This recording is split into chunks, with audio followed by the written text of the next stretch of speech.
Sean Haney here with RealAgriculture.com and Real Ag Radio, Rural Radio 147, Sirius XM. Well, no secret to any of you. It's hard to find people to work on the farm.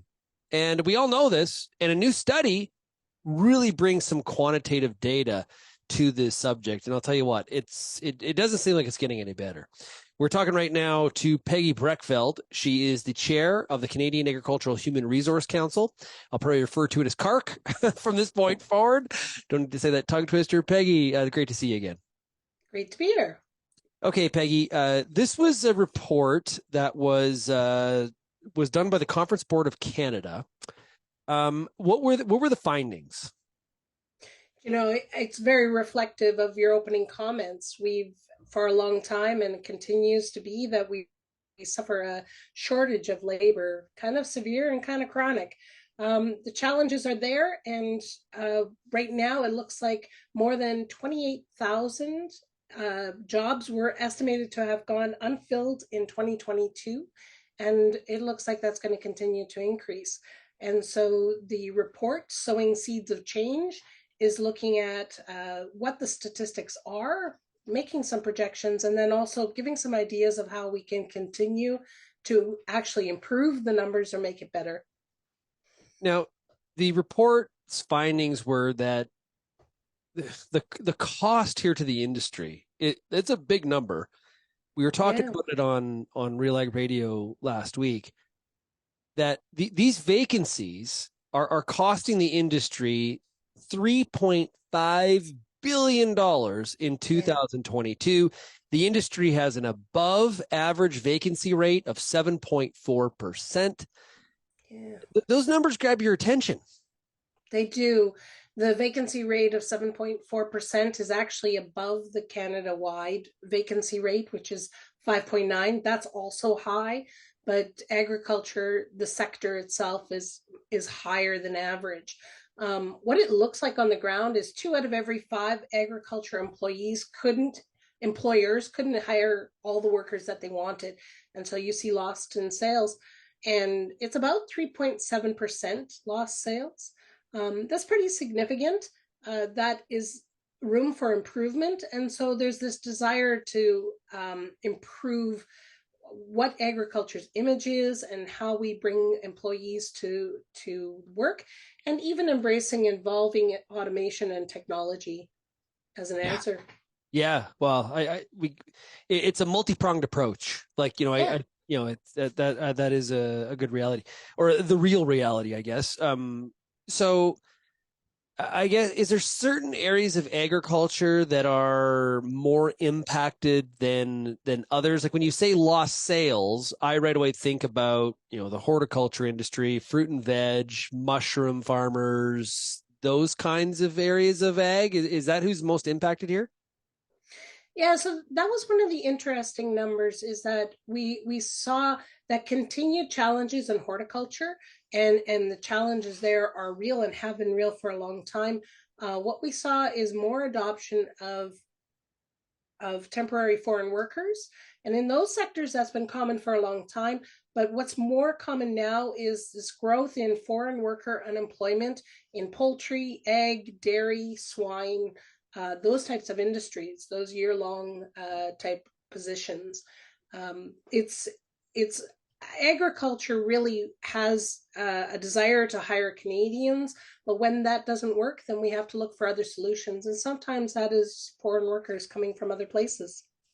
Is there at all concern from CAHRC's perspective? There's changing attitudes in Canada about immigration policy in Canada, and that's really being driven a little bit, well, I would say mostly by the housing crisis. Is there a concern that this situation could actually get worse if some of the attitudes and policies around immigration change in Canada? Foreign workers are going to be needed in agriculture for a long time. We know that there's such a shortage in employment and in employees that we have to look for other resources. We are a big industry, $38.8 billion in gross domestic product, 1.9% of the national GDP. and we rank as the world's largest exporters at $9.2 billion in exports. It's huge industry. But in the end, we need workers Mm. and we need to attract workers. So it's a multi-pronged approach, like you said earlier. It's looking at immigration, it's looking at temporary foreign workers of various kinds, but it's also seeking workers in equity, diversity groups, and also embracing that automation and technology. All of those pieces will get us to where we need to be. We can't continue to see that lack of sales that we, or lost sales that we saw in 2022. We want to improve those numbers. Um, I think that there is room for foreign workers to come and work on our farms. I think that we have a responsibility to house them and employ them and treat them like we would anyone else. And so I think there's this yeah, it will be a challenge, but we have to find an answer also to how do we grow food and how do we harvest food. Was there any why, like when we talk about that vacancy number of 7.4%, was there some findings around we why we're higher than some of the industry averages? I think we do know that we actually have even a uh, reluctance to respond to ads.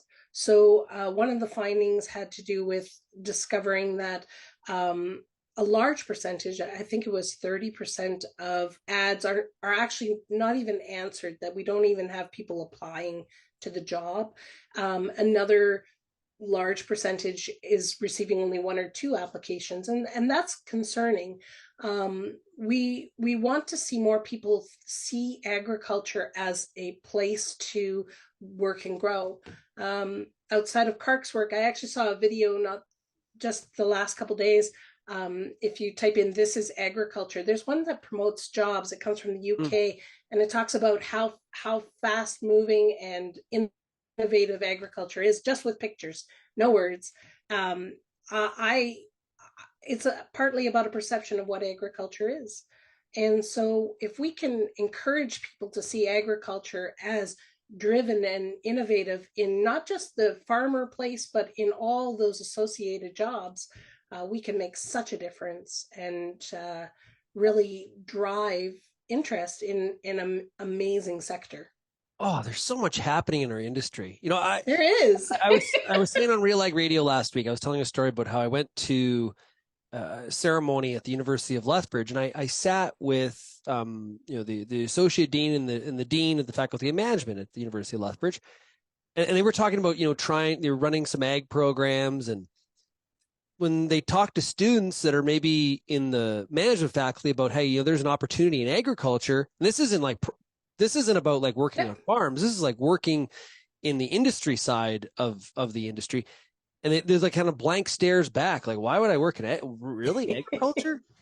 We Yeah. got some branding. We got some branding issues to sort out here. We had it far easy for far too long, just tapping into farm kids, and we gotta expand our tentacles a little bit. Yeah, the skills and abilities that people can use in agriculture is pretty fascinating. I feel like I'm talking to the converted, but I really do. I want people that are looking at accounting, that they say, well, there's jobs in rural Canada or in farming.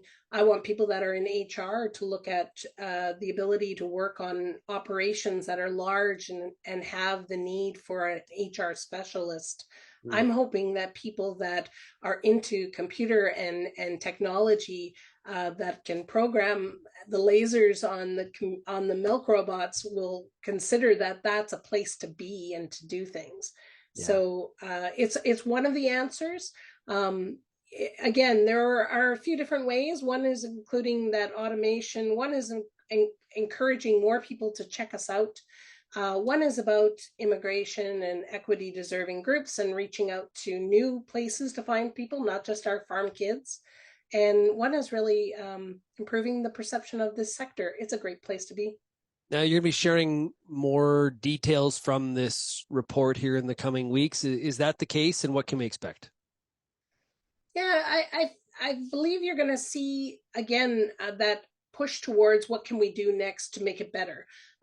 Right now, the National Workforce Strategic Plan is being worked on with Food and Beverage Canada, and so there's these synergies happening already to ensure that we are moving forward.